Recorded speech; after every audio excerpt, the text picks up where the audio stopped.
रांची में दो नन्स जो मदर टेरेसा मिशनरी की थी, वो बच्चे बेचने के मामले में अरेस्ट हो गई थी। तो जब उनकी जमानत हुई, 15 किलोमीटर लंबा चर्च के अनुयायियों ने एक मानव चेन बनाया। जिस इंस्टीट्यूशन में कम से कम 30% से कम भागीदारी हो ईसाइयों की, उसका माइनॉरिटी स्टेटस खत्म कर देना चाहिए। यही बिशप जिसका मैंने जिक्र किया, विंसेंट कैंसेसियो जी, उन्होंने बाकायदा ऐलान किया कि जो दिल्ली के जो कॉन्वेंट स्कूल हैं, कैथलिक के स्कूल हैं, उनमें 30% सीटें दलित ईसाइयों को या वंचित वर्गों के ईसाइयों को दी जाएंगी। लेकिन वो केवल ऐलान ही था, दी कोई नहीं। जो मेंटल आउटलुक है ना, वो एक चर्च में पढ़ने के बाद पूरी बदल जाती है। वैल्यू सिस्टम्स भारतीय तो नहीं रहते वहाँ। सामने सेंट जीजस, वो सेंट मैरी कॉन्वेंट स्कूल भी था। जो ईसाई, ज़्यादातर आदिवासी ईसाई वहाँ रहते थे, वो गवर्नमेंट एम्प्लॉइज थे जो वहाँ रहते थे। उनके बच्चों को भी 50 मीटर की दूरी पे भी वो एडमिशन नहीं देते थे, ठुकरा देते थे, कई तरह के प्रॉब्लम क्रिएट कर देते थे। लेकिन जो कन्वर्ट होता है वो आ तो जाता है, फिर जा नहीं पाता, क्योंकि चर्च का जो कंट्रोल होता है ना ईसाई के ऊपर, जो चर्च का कंट्रोल है। अब हमारे जीवन में चर्च का क्या कंट्रोल है? उसका गर्भ से लेकर कब्र तक कंट्रोल होता है चर्च का। हजारों अरबों करोड़ रुपए का कारोबार है ये कब्रों का। आज आप बड़े मुंबई जैसे या दिल्ली जैसे शहरों में जाइए कब्र खरीदने के लिए, 2-2, 4-4 लाख रुपया खर्च हो रहा है।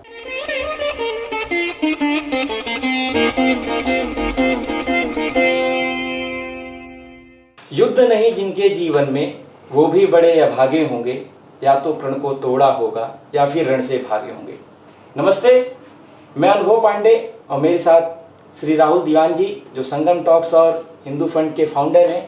आज हम लोग एक नए विषय पर या एक ऐसे महत्वपूर्ण विषय पर बात करने जा रहे हैं जिस पर आर.एल. फ्रांसिस जी पिछले 40 वर्षों से कार्य कर रहे हैं। किसी ने कहा, you are not interested in church but church is interested in you.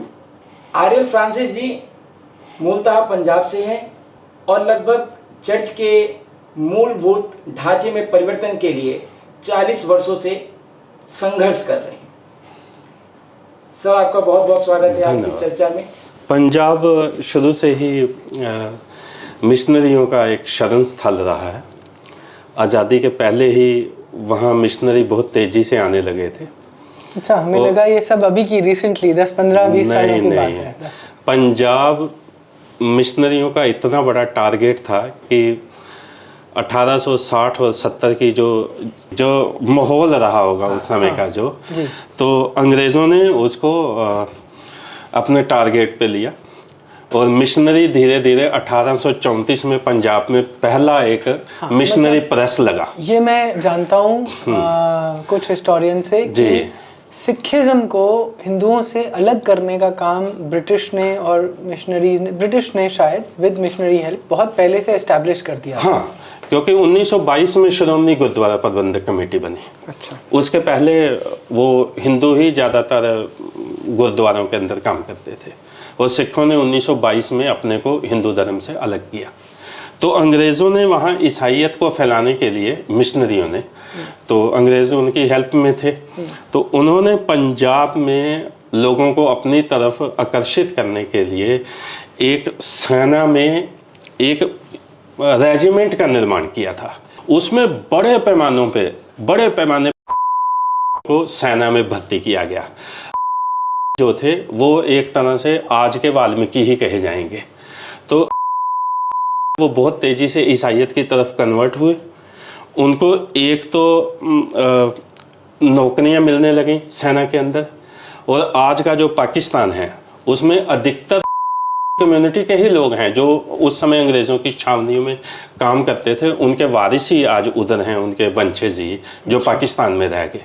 तो वो एक बहुत बड़ा रणनीति था मिशनरियों का, और उन्होंने सेना में भर्ती करके उनको ईसाइयत की तरफ आकर्षित किया और बहुत तेज़ी से लोग ईसाइयत की तरफ आए। और उसके बाद फिर धीरे, पहले विदेशी मिशनरी थे, उसके बाद धीरे धीरे फिर देसी मिशनरी भी आने लगे, विशेष करके केरल से और कर्नाटका से, और गोवियन मिशनरी पंजाब में आए और उन्होंने अपना वहाँ एक पूरा एस्टेब्लिश किया अपने आप को, और उन्होंने वहाँ के दलितों को, वहाँ के मजहबी सिखों को और वाल्मीकियों को बहुत बड़े पैमाने पे कन्वर्ट किया। और बड़े पैमाने पे उन्होंने पंजाब के अंदर स्कूल खोले, यूनिवर्सिटीज़ बनाई, चर्च बनाए। लेकिन जो वाल्मीकि या जो वंचित वर्गों के लोग जो ईसाइयत में आ रहे थे, उनका प्रवेश केवल वहाँ तक ही रहा, चर्चों तक ही। स्कूलों वगैरह में उनको जगह बहुत कम मिल पाई, और अगर मिली भी तो यहाँ चर्च ने उनके डेवलपमेंट के लिए अगर कुछ किया भी तो अधिकतर माली, रसोइया और सफाई करने वाले ही स्कूलों और चर्चों के अंदर रहे।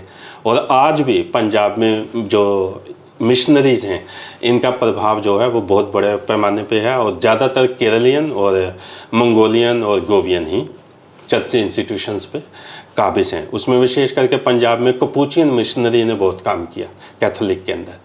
कपूचियन मिशनरी आए, वो काले कपड़े पहनते थे और वो यहाँ रस्सा बांधते थे अपनी कमर पे, तो उन्होंने काम किया। लेकिन ईसाइयों को नहीं बढ़ाया, उन्होंने चर्च सिस्टम को वहाँ मजबूत किया, चर्च सिस्टम को आगे लाए और उसको बढ़ाया और बड़े पैमाने पे काम किया। इसका क्या मतलब हुआ? चर्च सिस्टम को आगे बढ़ाया मगर ईसाई आगे, क्योंकि उनको असल में क्या है कि चर्च जो है ना, वो अपने अनुयायियों के साथ इस तरह का व्यवहार करता है कि वो उनको एक संख्या बल के रूप में अपने इंस्टीट्यूशंस बचाने के लिए, अपने पर्चा दिखाने के रूप में उनको इस्तेमाल करता है। आप ये कह रहे हैं कि उनको स्पिरिचुअलिटी से लोगों को एक धर्म से, कि एक हायर स्पिरिचुअलिटी से कोई लेना देना नहीं है। तो आप जैसे बात करें वो ऑलमोस्ट पॉलिटिकल एक तरह से है कि अपनी संख्या बढ़ाएं और पावर बढ़े। हाँ बिल्कुल यही है। और चर्च का हमेशा से ही गोल रहा है कि वो भारत हो या दुनिया के दूसरे देश हों, वो मतलब अपना संख्या बल ही बढ़ाने के लिए ज़्यादा उतवाला। और संख्या भी स्पिरिचुअलिटी की तरफ लोगों को लाने के लिए नहीं, स्पिरिचुअलिटी तो देखिए अपने आप ही आध्यात्मिकता में लोग उसके साथ जुड़ जाते हैं। मतलब जब लोग अध्यात्म चर्च के अंदर आते हैं ना, तो वो उस पादरी से भी बड़े पादरी बन जाते हैं जो मतलब वहाँ उनको ला रहा है ना। फिर वो एक चर्च का जो दर्शन है, वो दर्शन ये बताता है कि मतलब हमें पूरी दुनिया में आत्माओं को बचाना है। तो हर आदमी जो आज के दिन में, हर ईसाई है ना, वो एक दूसरे की आत्मा को बचाने के लिए खड़ा है, चाहे उसकी आत्मा बचे या ना बचे। वो दूसरे की आत्मा की चिंता उसे सबसे ज़्यादा है कि वो बच जाना चाहिए। तो इसलिए वो हर दूसरे को अपनी तरफ लाने के लिए, गोल बंद करने के लिए खड़ा है। ये पूरे भारत में ही हो रहा है, भारत ही नहीं पूरी दुनिया में ही यही चर्च का यही एक दर्शन है और इसी में ही होता है। अभी कुछ समय पहले दिल्ली में मुझे एक मीटिंग में बुलाया था, तो वहाँ इंडिपेंडेंट पादरियों का मीटिंग हुआ था। तो मैं इंडिपेंडेंट चर्च के पक्ष में नहीं हूँ, क्योंकि इंडिपेंडेंट चर्च जो है ना, आज उसको स्वतंत्र चर्च जो बोलेंगे आप, ये आज के दिन में बहुत बड़े पैमाने पे मतलब लोगों को गुमराह करता है। तो मतलब वहाँ कई लोग ऐसे मिले जो ये बताए कि हम 5 भाई हैं और 5 ही प्रभु में लगे हुए हैं, हम 4 भाई हैं, 4 ही प्रभु में लगे हुए हैं। तो मतलब ये पूरे परिवार इस धंधे में, मैं तो धंधा ही बोलता हूँ, हाँ पूरे परिवार लग गए हैं। और कैथोलिक में भी जो प्रीस्ट बनते हैं, एक भाई प्रीस्ट बन गया, 2 और को लाता है सेमिनरी में और उनको वहाँ एजुकेट करता है, वो भी प्रीस्ट बन गए। एक नन बन गई, वो 2 और को लाती है, वो भी नन बन गए। तो आज के दिन में कैथोलिक के पास ही अगर हम बोलें तो कैथोलिक के पास 25,000 प्रीस्ट हैं आज के दिन में, जो बैचलर हैं। 25,000 प्रीस्ट बैचलर हैं और 1,45,000 नन हैं उसके पास आज के दिन। मतलब 1.25 लाख की एक ऐसी संख्या है उसके पास कि जिसके पास और कोई काम ही नहीं है। केवल यही तो काम है कि आपको धर्म प्रचार करना है, आपको दूसरों को अपने मिशन के बारे में बताना है और आगे करना चाहे है। लोगों की अपलिफ्टमेंट हो सोसाइटी में या ना हो, अपलिफ्टमेंट तो हुआ ही नहीं हुआ। हाँ, अगर अगर अपलिफ्टमेंट हुआ होता तो चर्च को आज दलित ईसाइयों के लिए वो क्यों बोलता कि सरकार उसको फिर हिंदू दलितों की सूची में शामिल करे? ऐसा क्यों बोलता? फिर चर्च तो खुद अपने इंस्टीट्यूशंस में जो कन्वर्टेड ईसाई हुए हैं, ज़्यादातर तो नीची जातियों के ही कन्वर्टेड हैं, तो जो कन्वर्टेड हुए हैं उनको तो चर्च के अंदर भी हिस्सेदारी नहीं मिली आज के दिन में। मतलब आज के दिन में अगर हम देखें तो जो चर्च इंस्टीट्यूशंस हैं, 17,000 चर्च इंस्टीट्यूशन तो अकेले कैथोलिक के ही हैं। अच्छा। और अगर हम टोटली पूरे चर्च की बात करें भारत में तो लगभग 50,000 इंस्टीट्यूशंस होंगे चर्च के। और चर्च के अगर ऑल राउंड हम भारत में बात करें तो 22% उसका एजुकेशन पे और 30% उसका हेल्थ पे आज के दिन प्रभुत्व है चर्च का, हिस्सेदारी है, मतलब हिस्सा बोलें तो चर्च का भारत के अंदर। तो इन इतने बड़े हिस्सेदारी में भी उसकी भागीदारी जो है, इसमें भी दलित ईसाइयों को या आदिवासियों को या वंचित ईसाई जो कन्वर्ट हुए ईसाइयत में, उनको कुछ मिला तो नहीं।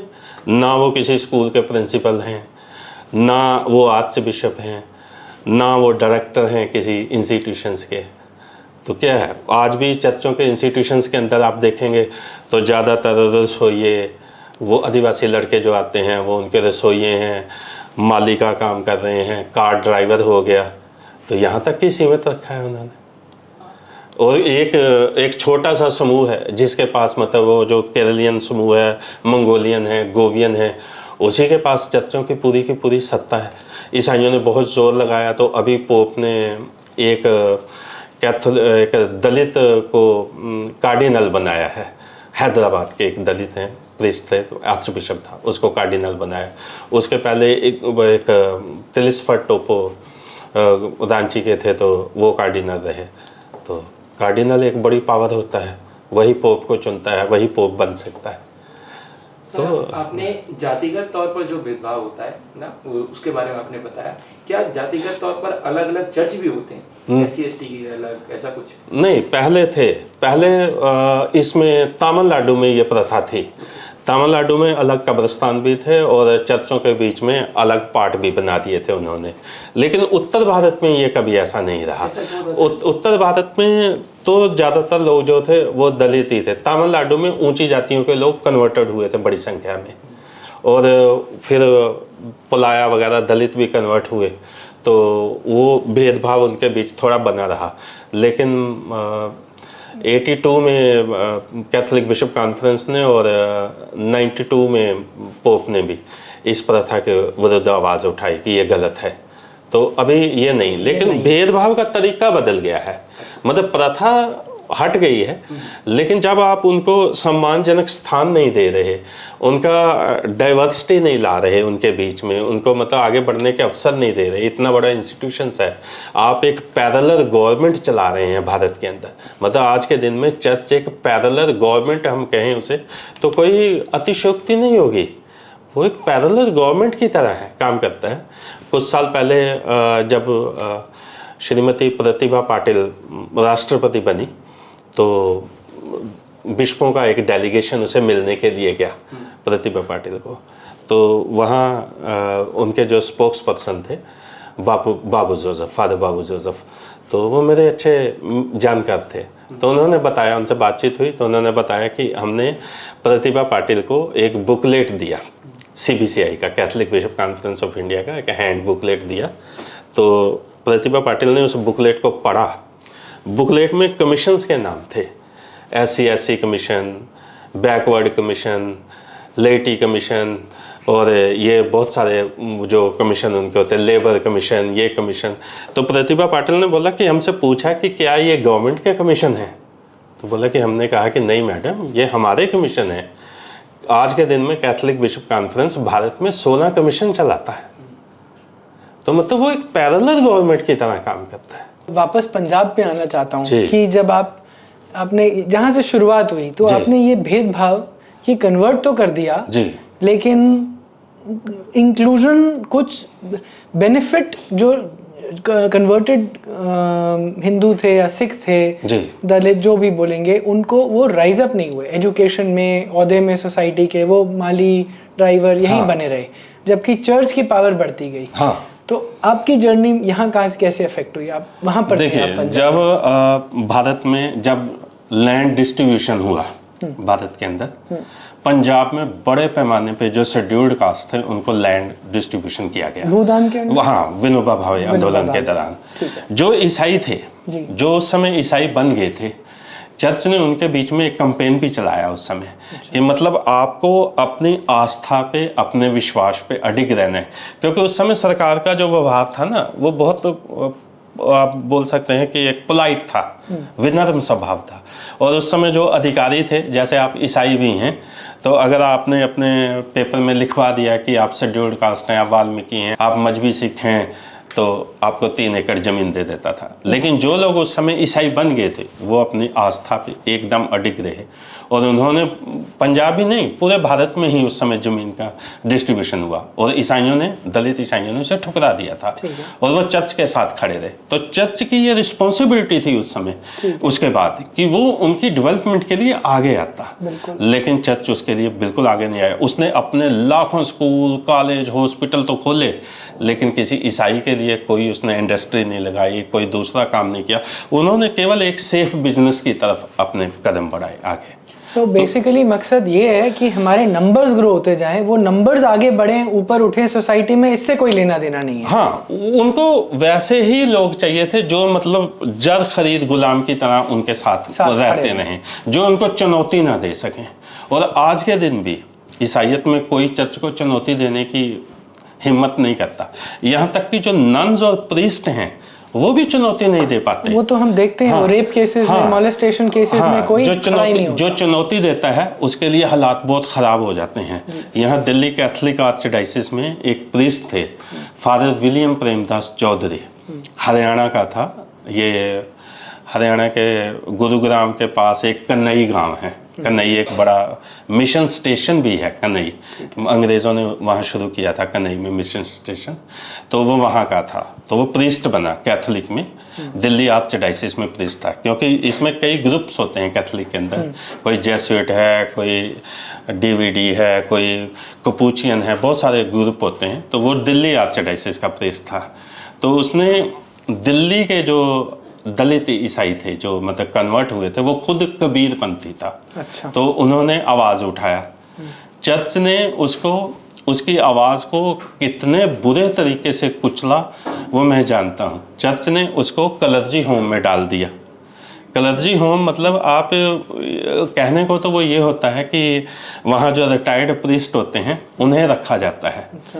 वो जैसे गोल्डा खाना में आप जाएंगे तो बिशप हाउस के साथ एक कलर्जी होम भी बना है। मतलब वो पूरा वीआईपी होता है, एक होटल की तरह ही आप मान सकते हैं। तो वहाँ उसको डाल दिया। यंग प्रीस्ट है, उसको आप रिटायर्ड प्रीस्टों के बीच में कलर्जी होम में सजा के रूप में डाल दिया। क्या आवाज़ उठाई थी उन्होंने? कि इक्वल राइट मिलने चाहिए चर्च के अंदर, मतलब हमारी बात को किया जाना चाहिए। हमारे लोगों को स्कूलों में, यूनिवर्सिटी में, दूसरी जगह पे, मतलब आप हमारी हिस्सेदारी तो दो ना। तो ये तो देते हैं ना। हाँ, स्कूल्स में रिजर्वेशन नहीं कुछ नहीं होता। ये सब कहने की बात है। लोरेटो कॉन्वेंट में और सेंट स्टीफेंस कॉलेज में। नहीं, ये अभी बात करूंगा ना। तो वो क्या हुआ कि उन्होंने उसको कलर्जी होम में डाल दिया। अच्छा। कुछ प्रीस्टों ने मुझे बोला, कुछ शुभ चिंतकों ने उसके, कि मैं इसके बारे में आवाज़ उठाऊं। तो मैंने उस समय जो आर्च बिशप थे विंसेंट कैंसासियो जी, तो उनको लेटर लिखा, उनसे बातचीत किया, उठाया, उसके इश्यूज़ को उठाया। तो उसकी बहुत बुरी हालत कर दी थी उन्होंने एकदम। मतलब फिर उसको मैंने समझाया कि तुझे इतना आंदोलन कर रहा है तो इस आंदोलन को लोगों के बीच में ले जाना चाहिए तुझे, अपनी आवाज़ को। और उस व्यक्ति ने 2012 में एक बुक लिखा, ऑटोबायोग्राफी लिखा, an unwanted priest. An unwanted priest. हाँ, फादर विलियम प्रेमदास चौधरी, एक ऑटोबायोग्राफी लिखा उन्होंने। फिर उस ऑटोबायोग्राफी का ही प्रभाव था और हमारे स्ट्रगल का प्रभाव था कि उन्होंने 2013 में उसको, कुछ समय बाद ऑटोबायोग्राफी के बाद, उसको दिल्ली कैंट में एक चर्च में हेड प्रीस्ट नियुक्त कर दिया। लेकिन वहाँ कुछ ऐसी चीज़ें हुई कि वो साल के अंदर अंदर ही ईश्वर को प्यारे हो गए। तो ये अंदर रहते हुए फिर एक प्रीस्ट मेरे साथ 12 साल काम किए। वो जेसुइट प्रीस्ट थे, फादर एंथोनी फ्रांडिस, गोवियन थे। लेकिन वो जो उनका जो कार्य क्षेत्र था वो गुजरात था। तो गुजरात की प्रोविंशियल के अंडर वो काम करते थे। वो यूनाइटेड नेशन में, नेपाल में रेफ्यूजीज़ जो उसका डिपार्टमेंट होता है उसके हेड भी रहे। तो उन्होंने पोप के विरुद्ध 99 में आवाज़ उठाई कि गुजरात के अंदर कैथोलिकों के साथ जो है वो गुलामों जैसा व्यवहार किया जा रहा है। चर्च केवल लोगों को गुमराह कर रहा है, उन्हें अपने साथ ला रहा है और उनकी डेवलपमेंट के लिए कुछ नहीं कर रहा। तो चर्च ने उस चीज़ का बुरा माना और उनको वाराणसी में शिफ्ट कर दिया, ट्रांसफ़र कर दिया वाराणसी में। वाराणसी में भी उन्होंने ये आवाज़ उठाई और चर्च के कुछ लोगों ने उनको पॉइजन दे दिया खाने में, तो उनकी हालत ख़राब हो गई, थोड़ा दिमाग पे भी उनके असर पड़ा। उसके बाद फिर वो 2002 में मेरे साथ आ गए और उन्होंने 2012 तक मेरे साथ काम किया। 2014 में वो एक्सपायर हुए। तो उनके ऊपर भी हमने एक किताब लिखा, उनटेश्वरी माता का महंत। अच्छा, अब बहुत लोगों को लगेगा कि उनटेश्वरी माता कोई हिंदू देवी होगी, लेकिन नहीं। गुजरात में महसाणा में उन्होंने एक पीठ बनाया था, मदर मैरी का पीठ। अच्छा। तो वहाँ क्या होता है कि वहाँ महसाणा में जो गुजराती हैं ज़्यादातर ऊँटों से काम करते हैं। ऊँट के माध्यम से ही वो अपना व्यापार इधर उधर आते जाते हैं। तो वहाँ उसी फादर एंथोनी फर्नांडिस ने उनटेश्वरी माता की पीठ की स्थापना की, जो 108 एकड़ ज़मीन में फैली हुई है। अच्छा। और वहाँ मदर मैरी को कैथोलिक चर्च ने उनटेश्वरी माता के रूप में एस्टेब्लिश किया। अच्छा। मतलब कहने को लगेगा कि वो एक हिंदू देवी है, नहीं, वो मदर मैरी का पीठ है, वो उनटेश्वरी माता। मैंने उसके एक बुक लिखा उसके एक्सपायर होने के बाद, उनटेश्वरी माता का महंत। बहुत अच्छा बुक है, मैं आपको उपलब्ध कराऊंगा। तो मतलब इस तरह के प्रीस्ट भी जो हैं। फिर हमने अभी केरल में देखा, नन का मामला आया, जो वो बिशप जो था फ्रांसिस, क्या उसका नाम था? हाँ, नाम भूल रहा हूँ मैं भी। हाँ, तो उनके रेप केस था जो। हाँ, रेप केस के मामले में आया। नन के पक्ष में ईसाई खड़े नहीं हुए, भी नहीं खड़ा हुआ। हाँ, खड़े नहीं हुए। मैंने यहाँ कुछ चैनलों में भी और कुछ लोगों से भी बात किया उस मामले में। तो ईसाई खड़े नहीं हुए, यहाँ तक कि कॉन्वेंट ने उन नन को जो धरने पे बैठी थी उनको बाहर कर दिया था कॉन्वेंट से। उसके लिए मैंने कैथोलिक बिशप कॉन्फ्रेंस को एक लेटर भी लिखा उन नन के पक्ष में। तो इस तरह। और फिर जब वो जमानत पे आया था वो बिशप जो था, तो उसको किस तरह से ईसाइयों ने ढोल बजा बजा के उसका स्वागत किया और उसे लाए। तो मतलब आज के दिन में इस केस में लेकिन इतनी ऐसे उछला नहीं था जैसे मुसलमानों के केस में होता है। यकूब मेनन की जब वो क्या बोलते हैं, जो जनाजा निकलता है, 2 लाख मुसलमान इकट्ठे हुए थे। जी नहीं, ये तो और भी बड़ा था, ये और भी बड़ा मामला एग्जैक्टली वैसा ही था। हाँ, मगर इससे वो प्रोजेक्ट नहीं करती मीडिया बात नहीं करता। उसी समय ही रांची में 2 नन्स जो मदर टेरेसा मिशनरी की थी, वो बच्चे बेचने के मामले में अरेस्ट हो गई थी। तो जब उनकी जमानत हुई, 15 किलोमीटर लंबा चर्च के अनुयायियों ने एक मानव चेन बनाया उनके समर्थन में। मतलब आज के दिन में चर्च क्या हमें सिखाता है, वो ये सिखाता है कि जो भी अंदर हो रहा है आपको उस पर चुप रहना है। उसका ये दर्शन ही है। हाँ, दर्शन ही है। हाँ, उसके साथ हमें हर हालत में खड़े होना है और उसकी बात करना है।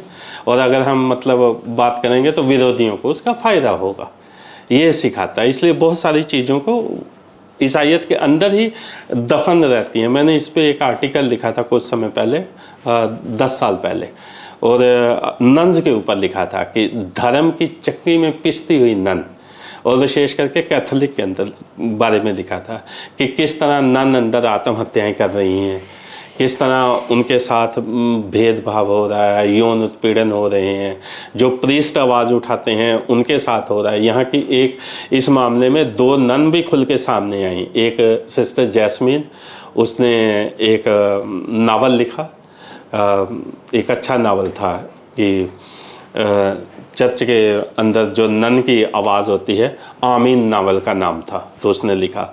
और एक सिस्टर मैरी चांडी थी, उसने भी इसके ऊपर एक मलयालम में एक बुक लिखी। लेकिन आम ईसाई जो है वो खड़ा नहीं हो पाता है उनके साथ, वो उनको त्याग देता है। यहाँ तक कि परिवार त्याग देते हैं नन्स को जब नन बन जाती हैं। और उस आर्टिकल में मैंने लिखा कि किस तरह मतलब नन्नों और पादरियों के साथ ट्रीट किया जाता है जो चर्च के विरुद्ध या उसकी जो गोल मोल घेरे होते हैं उसके बारे में अगर वो अपनी स्वतंत्रता की या परिवर्तन की आवाज़ उठाते हैं तो उनको बाकायदा वो जो उन्होंने अपने सेंटर बना रखे होते हैं, उसको एक बोलेंगे आप कि हॉस्पिटल टाइप के उनके बने हुए हैं, तो उसमें उनको ले जाते हैं और वहाँ उनका इलाज किया जाता है, स्पेशल उनका इलाज किया जाता है, और उस इलाज में बहुत सारों की तो जान भी चली जाती है। और इसके बारे में वेटिकन ने भी कुछ सवाल उठाए थे कि ये थोड़ा परिवर्तन होना चाहिए। ये क्या है? हाँ, तो बड़ा मर्की सा साउंड कर रहा है। हाँ, बहुत ही गंद बहुत। है। और इस मामले में मध्य प्रदेश में मेरा आर्टिकल बहुत जगह छपा था। मध्य प्रदेश में छपने पे वहाँ का चर्च खड़ा हो गया मेरे विरोध में, और उन्होंने पुलिस केस कर दिया था मेरे विरुद्ध। तब मैंने कार्डिनल से बात किया, कार्डिनल ओसवाल्ड ग्रेसियस मुंबई में है, तो उनसे बात किया, और उन्होंने धरने पे बैठ गए, उन्होंने बोला अरेस्ट हो। तब मैंने उन्हें बोला कि मुझे अरेस्ट देने में कोई प्रॉब्लम नहीं है, लेकिन अगर मैं अरेस्ट हुआ तो बहुत सारे मामले और भी खुल जाएंगे। तो फिर वो मामला ठंडा हो गया था। तो बहुत इश्यूज हैं ये। वापस आते हैं आपके स्टार्ट पे। आप कैसे इसमें मोटिवेट हुए? पंजाब में आप पैदा हुए, हाँ, फिर आपकी लाइफ का थोड़ा सा कुछ बताइए कि आप इस डायरेक्शन में कैसे घुसे? असल में मेरा जन्म कादियां में हुआ। पंजाब में एक कादियां कस्बा है, ठीक है। बहुत क्रांतिकारी कस्बा है वो। वहाँ अहमदिया संप्रदाय रहता है कादियां में। अहमदिया संप्रदाय के बारे में सुना होगा हाँ जी, आपने? हाँ जी। हाँ, वो उनका हेड ऑफिस है कादियां, अहमदिया संप्रदाय का। उनका जो धार्मिक प्रॉफिट था वो वही पैदा हुआ, मतलब क्रांतिकारी। करेक्ट, कादियानी बोलते हैं हाँ, शायद। कादियानी, हाँ, वो क्रांतिकारी कस्बा है एक तरह से। तो अपना पूरा बचपन भी उन्हीं के बीच में ही बीता, अहमदियों के बीच में ही। तो मेरे याद है कि उसके पहले हम साल्वेशन आर्मी थे। मतलब पंजाब में पहले उसको मुक्ति फौज बोलते हैं। वो एक जर्मन का मिशन है, साल्वेशन आर्मी। तो वहाँ क्या होता है, जब मैं बचपन में बहुत छोटा था तो पिताजी के साथ गया, तो वो चर्च था रेलवे फाटक के पास बटाले में। वहाँ से मतलब 16-17 किलोमीटर दूर एक बड़ा शहर था, उसमें चर्च था उनका, साल्वेशन आर्मी का। तो उन्होंने वहाँ गए, तो पहली बार ही जब चर्च में गया, थोड़ा सा होश था, तो वहाँ एक अंग्रेज़ भाषण दिया। अब हमें तो अंग्रेज़ी नहीं आता, वो वहाँ जो बैठे थे उनमें से भी 99% को तो नहीं ही आता होगा। तो उसके बाद देखा कि सारे लोग चर्च से बाहर निकले, अंग्रेज़ सीढ़ी पे ऐसे एक झंडा लेके जर्मन का खड़ा हो गया, और सारे उसके झंडे से नीचे निकल रहे हैं। अब जो उसके झंडे से नीचे निकल रहा है, मतलब वो बप्टाइज्ड हो गया, मतलब उसने एक तरह से साल्वेशन की मतलब आर्मी ज्वाइन कर। हाँ, कर ली ना उसकी। वो यहाँ दिल्ली में उनका हेड ऑफिस है। तो उस समय मुझे बहुत बचपन में ही अजीब लगा, लेकिन उसके बाद कुछ ही साल बाद एक कैटेकिस्ट हमारे पास आता था। पिताजी की साइकिल रिपेयर की दुकान थी। एक कैटेकिस्ट होता है पादरी का सहायक। अच्छा। वो मैरिड होता है और लोकल आदमी होता है। ये जो मिशनरीज हैं, इनको आगे बढ़ने के लिए, ये डायरेक्ट आगे नहीं बढ़ सकते थे। इनको आगे बढ़ने के लिए स्थानीय लोगों की ज़रूरत थी, तो इन्होंने एक कैटेकिस्ट बनाए। तो कैटेकिस्ट को बकायदा वो पेमेंट भी देते थे, मतलब उसका एक तरह से वो एम्प्लॉइज था उनका, मिशनरीज का। तो वो फादर के अंदर जो मतलब कैथोलिक पादरी है, उसके अंडर काम करता था। तो कैटेकिस्ट वो क्या होता है कि वो आम लोगों को जानता है, लोकल है, और वही आम लोगों को प्रभावित कर सकता है कि ये देखो इतनी दूर से आया है, ये करेगा तुम्हारे लिए, वो करेगा। तो वो कैटेकिस्ट हमारे पास आता था, उसने हमें मतलब कैथोलिक में लिया। तो हम 73 में शायद रोमन कैथोलिक ज्वाइन किए। तब कादिया में। उससे पहले आप क्या थे, मतलब फादर वहीं मुक्ति फौज थे पहले। उससे पहले सैल्वेशन मुक्ति फौज थे, और फिर हम कैथोलिक में आए 73 में। तब पिताजी ने बहुत बड़ा एक कार्यक्रम करवाया वहाँ पे, और पूरा मतलब दलित वलित जो थे उस एरिया के, वहाँ जहाँ हमारा जन्म हुआ ना, वहाँ ईसाई तो थे, लेकिन कोई परमानेंट चर्च नहीं था। उनके पास एक जगह तो थी चर्च के लिए, लेकिन किसी मेथोडिस्ट, साल्वेशन या कैथोलिक इसका कुछ नहीं था। मतलब वो अपने आप ही चर्च में आते थे, गाते बजाते थे, और ईसाई थे अपने आप को। मतलब वो वाल्मीकि भी थे और ईसाई भी थे, मतलब दोनों ही चीज़ थे वो। तो फिर वो भी बहुत बड़ी संख्या में आए, और बिशप आया हमारे बप्टाइज के लिए। बिशप नहीं आता बप्टाइज के लिए, तो जलंधर में बिशप था सम्फोरियन की पथ, वो आया उस कार्यक्रम में। बड़ा कार्यक्रम हुआ था, और 1000 से ज़्यादा लोग रहे होंगे। तो हमने पूरे परिवार में 6-7 मेंबर ने बप्टाइज किया। पहले हमें बहुत लंबी चौड़ी प्रार्थनाएं भी सिखाई गई, सब किया गया, क्योंकि उसका विश्वास है ना, उधर जाना है तो आपको उसके बारे में सीखना है। साल्वेशन में सीखा, वो गया, वो किसी काम का नहीं था, अब उसका सीखना है, तो उसका सीखा हमने। फिर वो पादरी आने लगे, और उनका नज़र वहाँ के लोकल उन लोगों पे था और उनकी ज़मीन पे था कि वो कैसे ज़मीन थी उनके पास 1000 गज के आसपास तो होगी, तो कि कैसे मतलब वहाँ वो चर्च बना लें कैथोलिक का, ठीक है। और उनको पॉपुलेशन भी मिलेगा। लेकिन वो जो लोकल ईसाई थे ना वो बड़े पक्के थे, वो बोले कि आप चर्च बनाइए लेकिन ज़मीन आपके नाम हम नहीं करेंगे। तो उन्होंने बोला कि ऐसे नहीं, हम पैसा नहीं लगाएंगे। तो उन्होंने 18 किलोमीटर दूर बटाले में चर्च बनाया कैथोलिक ने। तो हम बटाले आने लगे, फिर पहले चर्च बनाया। पहले चर्च के ये ऐसे ही आगे बढ़ता है मिशनरी, पहले चर्च बनाता है फिर उसके बाद स्कूल बनाता है, क्योंकि चर्च उसका आधार होता है, और फिर स्कूल बनता है। फिर बटाले में उन्होंने स्कूल बनाया, सेंट फ्रांसिस स्कूल बनाया, और बड़ा स्कूल है। आज के दिन में भी मेरे ख्याल से 1000-1500 स्टूडेंट होंगे उसके अंदर। ज़मीन उनको आसानी से मिल जाती है, एडमिनिस्ट्रेशन में बैठे लोग उनकी हेल्प के लिए एकदम तैयार होते हैं। वो वैसे भी पूरा भारत सरकार कॉन्स्टिट्यूशनली माइनॉरिटी के नाम पर लैंड एलोकेशन बहुत हाँ, लेकिन सरकार की ये पॉलिसी में सही नहीं मानता। ऑफ कोर्स, हाँ, क्यों हिंदुओं को नहीं मिलती वो इसलिए सही नहीं मानता कि वो माइनॉरिटीज़ के नाम पे ज़मीन लेता है। हाँ जी। लेकिन माइनॉरिटीज़ को तो वहाँ राइट ही नहीं मिल पाता। अब मान लो कि मैं वैशाली में रहता हूँ, आनंद विहार के पास, यहाँ 200-250 फैमिली होंगी अभी कैथोलिक की। लेकिन जब हम 2000 में आए थे तब तो बहुत कम थी। लेकिन जब हम 2000 में वहाँ ज्वाइन किए वैशाली में, उस समय भी उनके 2 स्कूल वहाँ बने हुए थे, सेंट फ्रांसिस और मदर टेरेसा करके 2 स्कूल उनके बने। एक उनका मीडिया इंस्टीट्यूशन बहुत बड़ा वैशाली में बना हुआ है, नेस्कोट।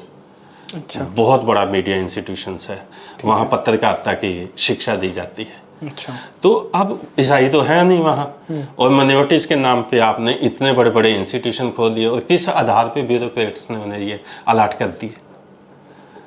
ये 2008 में मैंने ये इश्यूज उठाया था, और मनमोहन सिंह की सरकार में, और डॉक्टर मनमोहन सिंह जी को एक मेमोरेंडम भी दिया था इसके बारे में, और बोला था कि जिस इंस्टीट्यूशन में कम से कम 30% से कम भागीदारी हो ईसाइयों की, उसका माइनॉरिटी स्टेटस ख़त्म कर देना चाहिए। और उसे आप लाइए, जर्नल के बीच में लाइए। माइनॉरिटी इंस्टीट्यूशंस क्यों रहे? बिल्कुल सही। जब आप उसके नाम पे ले रहे हैं और आप उनको दे ही नहीं रहे। जैसे आप यहाँ कॉलेज की ही बात करें, सेंट स्टीफन की बात करें, तो सेंट स्टीफन में लोकल कितने ईसाई यहाँ पे पढ़ रहे हैं? नहीं। अगर कुछ क्रिश्चियन पढ़ भी रहे हैं तो ज़्यादातर साउथ इंडियन ही हैं, और या फिर दूसरे लोग हैं। और मेरे जानकार एक बिशप बने थे CNI के, बिशप करम मसीह, तो अभी तो रिटायर्ड हो गए। तो उनके सामने मैंने ये इश्यूज उठाया, तो उन्होंने कोशिश किया, क्योंकि वो चेयरमैन थे, तो हॉस्पिटल हो CNI की जितनी भी प्रॉपर्टी उसका बिशप चेयरमैन रहता है। तो उसने ये इश्यूज उठाया उस समय। तो उस समय कॉलेज बॉडी ने कहा, CNI ने ये फैसला लिया कि 40% जो दलित ईसाई हैं उनको मतलब सीटें दी जाएंगी कॉलेज के अंदर। और उनके जो मार्क्स हैं, जैसे वो 98-99 तक ले रहा है, उनके 60 से 70% भी मार्क रहेंगे तो उनको जगह दी जाएगी। और ये जेन्युइन भी था, देनी भी चाहिए, क्योंकि आप उनके नाम से चला रहे और आपका एक बड़ा हिस्सा पीछे छूटता जा रहा है, तो उसको आगे लाइए। लेकिन चर्च ने कभी उसे लागू नहीं किया, कॉलेज ने सिर्फ ऐलान किया। उसके अलावा कैथोलिक ने भी उस समय ऐलान किया, यही बिशप जिसका मैंने जिक्र किया, विंसेंट कैंसेसियो जी, उन्होंने बाकायदा ऐलान किया कि जो दिल्ली के जो कॉन्वेंट स्कूल हैं, कैथोलिक के स्कूल हैं, उनमें 30% सीटें दलित ईसाइयों को या वंचित वर्गों के ईसाइयों को दी जाएंगी। लेकिन वो केवल ऐलान ही था, दी कोई नहीं। तो वो सारे जो हिंदूज उन इंस्टीट्यूशंस में एडमिशन लेते हैं, बेसिकली उनका एक कॉलोनाइजेशन और क्रिश्चियनाइजेशन का एक मीडियम है। बिल्कुल रहेगा, यही जब वो आपको शिक्षा दे रहे हैं तो अपने हिसाब से ही देंगे ना जी। और वहाँ कौन पढ़ा रहा है? नन और प्रीस्ट ही तो हैं जी। तो वो अपने हिसाब से ही देंगे। इसमें बहुत बड़ा झोल भी है। बहुत सारे चर्च के जो स्कूल हैं, वो बहुत सारे स्कूल जो होते हैं गवर्नमेंट एडेड रहते हैं। जैसे दिल्ली में ही गोल मार्केट में ख्रिस्त राजा स्कूल है, गोल मार्केट में पेट्रोल पंप के पीछे, 12 वो क्या है, वो जो काफ़ी हाउस वाला रोड है उसके पीछे, तो ख्रिस्त राजा स्कूल है। 1000 बच्चे होंगे कम से कम वहाँ पढ़ रहे हैं। वहाँ बहुत सारी नन भी टीचर हैं। अब नन को तो सैलरी गवर्नमेंट स्केल पे ही तो मिल रही है। हाँ जी। तो वो सैलरी कहाँ जा रहा है? नन को तो केवल 2-4 हज़ार रुपया ही महीने का दिया जाएगा ना। बाकी सैलरी कहाँ जा रहा है? अच्छा, ऐसा भी है, मतलब कि मतलब नन को सैलरी की क्या जरूरत है? करेक्ट। हाँ, नन तो धर्म के लिए आई है ना। अगर उसे गवर्नमेंट की नौकरी ही करनी थी तो फिर उसे नन बनने की क्या जरूरत थी? अगर किसी पादरी को आज के दिन में स्कूल में प्रिंसिपल ही बनना है, किसी एनजीओ में डायरेक्टर ही बनना है, जैसे यहाँ लोधी रोड में ISI है, इंडियन सोशल इंस्टीट्यूट, देखा होगा आपने, इतना बड़ा इंस्टीट्यूट है, इतने प्रीस्ट और नन वहाँ काम कर रहे हैं, तो वहाँ आप लोकल ईसाइयों को लगाइए ना काम करने के लिए। अगर नन और प्रीस्ट को ही ये काम करने हैं तो फिर उनको नन प्रीस्ट बनने की क्या जरूरत है? तो मैरिड होकर भी अपने परिवार बसा के भी ये काम कर सकते थे। मैं वापस लेके आता हूँ। तो आपके अर्ली इयर्स में तो आप जब बिशप बने, बैप्टाइज हुए, फिर उसके बाद है कि आपकी जर्नी, आप एक से रिबेलियस कैसे आप बने चर्च के? नहीं, चर्च क्या है, जैसे पंजाब में ही, जैसे मैं बटाले की ही बात कर रहा हूँ, वहाँ स्कूल बना तो हमने वहाँ, बहुत एज भी बहुत कम था लेकिन शुरू से ही एक क्रांतिकारी रहा हूँ, तो वहाँ बात उठाया उनके साथ कि भाई जब स्कूल बना था तो उस समय सीमेंट की बहुत प्रॉब्लम होती थी। मतलब वो पास पे आपको सीमेंट मिलता था, 4 बोरी 5 बोरी 10 बोरी, राशन कार्ड या पास दिखाना गवर्नमेंट की तरफ से, हाँ, या किसी पार्षद से आप लेटर लिखवाइए, हाँ, तो मिलता था सीमेंट। तो उस समय हमने उनको कितना सीमेंट दिलाया, मतलब कितना लोकल ईसाइयों ने कितने काम किए। लेकिन जब स्कूल बन गया तो उसमें लोकल ईसाइयों का कोई एंट्री नहीं, क्योंकि उन्होंने बोला कि आप तो अंग्रेजी ही नहीं पढ़े, तो जब आप अंग्रेजी ही नहीं पढ़े तो आप कॉन्वेंट में कैसे दाखिल करते हैं अपने बच्चों को? तो हमने ये बात उठाया उस समय कि भाई आप करिए। आपकी क्या उम्र थी उस समय? वही रही होगी 15-16 साल। तो तब से आप ऐसे रिबेलियस? हाँ, शुरू से ही। तो फिर हमने बात उठाया कि भाई आप इस चीज़ को उठाइए, आप अगर हम अंग्रेजी नहीं पढ़े तो इसका मतलब ये थोड़ी कि आप हमें एडमिशन नहीं देंगे, स्कूल तो हमारे नाम से चल रहा है। तो उन्होंने एडमिशन नहीं दिए बच्चों को। तब मैंने फैसला किया कि इनके विरुद्ध खड़े होना पड़ेगा और अपनी बात को जोरदार तरीके से लोगों के बीच ले जाना होगा। बाप रे, 15-16 साल की उम्र से ये क्लैरिटी। हाँ, तो हमने अपनी बात को लोगों के बीच में रखा और बहुत जोरदार तरीके से रखा। बिशप के साथ भी बातचीत हुई उस समय, और बिशप ने भी कहा कि हाँ कुछ लोगों को देंगे, लेकिन वो कहने की चीज़ें हैं। बहुत सारे लोगों को देता है, फिर बच्चे पढ़ते हैं, उसके बाद उनको 9th में ही बहुत सारे को बाहर निकाल देते हैं, कर देते हैं। हाँ, कुछ कर दिया। हाँ, वो बच्चों को तंग करना, ये करना, क्योंकि उनको क्या है, आज के दिन में एडमिशन के नाम पे कितना पैसा कलेक्ट हो रहा है उनके पास, कितना 2 नंबर में ही पैसा आ रहा है, उसका हिसाब कहाँ है? कोई नहीं दे रहा, ना ही सरकारें पूछ रही। और फिर आज के दिन में तो EWS के मामले में पूरी तरह उनको छूट मिल गया और वो बोल रहे कि हम तो मिनॉरिटीज़ के लिए चलाते साहब, हमारा तो रिस्पॉन्सिबिलिटी उनके लिए। आज भी अगर दिल्ली समेत, दिल्ली की ही अगर हम बात करें, दिल्ली में अगर स्कूलों का कोई सरकार सर्वे कर ले तो मैं नहीं मानता कि पूरी दिल्ली के स्कूलों में ईसाइयों की संख्या 2% से भी ऊपर निकल आए स्कूलों के अंदर, लेकिन मिनॉरिटी स्कूल है, चल रहे हैं। जबकि आप यहाँ 20-25%, 22% एजुकेशन चल रही पूरे भारत। और मिनॉरिटीज के नाम पे स्कूल है। यहाँ 2 स्कूलों की अगर हम बात करें, ये एक गोल्डा खाना में एक स्कूल जो सेंट जीसस एंड मैरी, और दूसरा मैटर दे जो पटियाला हाउस के पीछे है। इन 2 स्कूलों का ही अगर आज सर्वे कर लिया जाए, अगर उनमें 2% से भी ज़्यादा ईसाई निकल आए, दलित ईसाई, तो मैं सब कुछ छोड़ दूंगा। नहीं, क्योंकि वो है ही नहीं। आप वहाँ जाके देखिए, BMW लेके लोग आते हैं बच्चों को लेने के लिए, पूरे रोड जाम हो जाते। गोल्डा खाना का रोड है और ये मेट्रोडई वाला पूरा पटियाला हाउस के पीछे का पूरा रोड जाम हो जाएगा। आपको अपनी गाड़ी निकालने के लिए 10 मिनट इंतजार करना पड़ेगा। चर्च के लिए एक अर्निंग का मैकेनिज्म है बहुत बड़ा, क्रिश्चियनाइजेशन का मैकेनिज्म वो भी, और दूसरा ब्यूरोक्रेसी में भी आगे बढ़ने का, मतलब अपना एक पूरा ब्यूरोक्रेट के साथ बच्चे पढ़ते हैं। हाँ, कि सारे ब्यूरोक्रेट्स का बिल्कुल पावर यहाँ होड़ लगती है लोगों के बीच में। जब मैं 2001 में एक सिफारिश लेके आया मेरे पास, और उसने बोला कि जानकार था, उसके बच्चे को एडमिशन कराना था, तो उसने बोला कि आप मेरे बच्चे का एडमिशन करवा दो। मैंने कहा कि देखो, मैं तो फाइट कर रहा हूँ इक्वल राइट्स के लिए, मेरी क्यों मानेंगे? तो उसने कहा कि मैं मिनी बस ले दूंगा उसको। मतलब आप बात करिए, मतलब हिंदू था, मतलब कितना लोग देने के लिए भी खड़ा है कि उसके बच्चे को वहाँ एडमिशन मिल जाए। तो कितना प्रॉफिट है और कितना आ रहा है। पावर, प्रॉफिट और कन्वर्जन्स का एक वो तो है ही, मतलब लोगों को एक आकर्षण तो है ना उनके हाँ जी, प्रति। बिल्कुल, हाँ, बिल्कुल, आकर्षण सबसे और ये बड़ी हम बात देखते हैं आकर्षण। फ्रांसिस जी सारी सोसाइटी में जी ये और मैं तो पर्सनल एक्सपीरियंस से भी थोड़ा बोल सकता हूँ कि जी जो मेंटल आउटलुक है ना वो एक चर्च में पढ़ने के बाद पूरी बदल जाती है। वैल्यू सिस्टम्स भारतीय तो नहीं रहते, वो तो मैकले की वो शिक्षा ही है। लगते मैकले ने हैं कि बोला ये ही था। भारतीय अच्छी बातें हैं और ये सब है इक्वल राइट्स, बट वो बहुत स्ट्रॉन्ग फेमिनिज्म जो है ना वो कूट कूट के भर दिया जाता है। बिल्कुल वो तो है। आप उनके साथ 12-13 साल रह और रहे ये हैं। परिवारों के लिए परिवार नहीं बचता उसके बाद वो कुछ और ही हो जाता है। बिल्कुल 12-13 साल वो आपको मतलब घाड़ रहे हैं आपको आगे समाज में जाने के लिए, तो अपने हिसाब से ही तो एजुकेट करेंगे। तो आप तब से लड़ रहे हैं 15-16 साल 18 ही साल लड़ से, रहा। हाँ, तब लड़ से रहे आप हैं, तो लड़ आपके ऊपर क्या क्या बीती है? बहुत। क्या अब पंजाब छोड़ के यहाँ भागे, यहाँ आए 93 में, और यहाँ मैंने काम किया कुछ समय एक एनजीओ के बीच में। 7 साल काम किया जी। यहाँ। एक एनजीओ है Christian institute for the study of religion and society, ये जंगपुरा में अच्छा। था। और ये राजदूत होटल जो है इसके सामने जंगपुरा में। तो बेसिक इसका हेड ऑफिस यही था। अभी तो वो एक्सपायर हो गए जो डायरेक्टर थे।